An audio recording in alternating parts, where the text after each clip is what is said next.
my spoken, entitled Tula para kay Nanay. Ina, isang salita na may tatlong letra.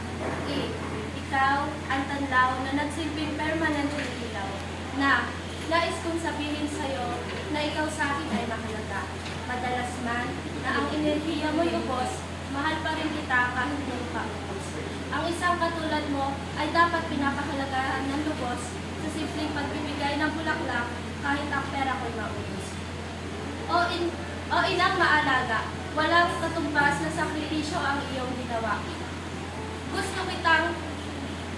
Gusto kitang yakapin at ako'y may naisang pitil, na kung ako man ay muling ipapanganak, ikaw pa rin ang inang pipiliin. Para kang kape ko sa umaga, ang nagsilbing kalakasan sa tuwing inaatin pa. Gusto kitang alagaan sa tuwing may sakit ka at tulungan sa gawaing bahay kahit ako'y pagod na.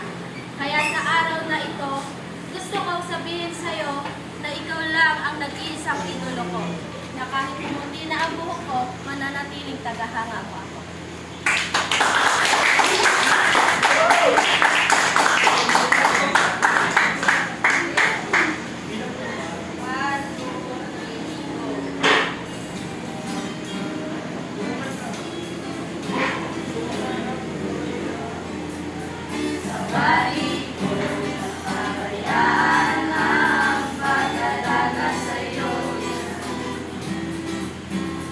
Dahan-dahan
E.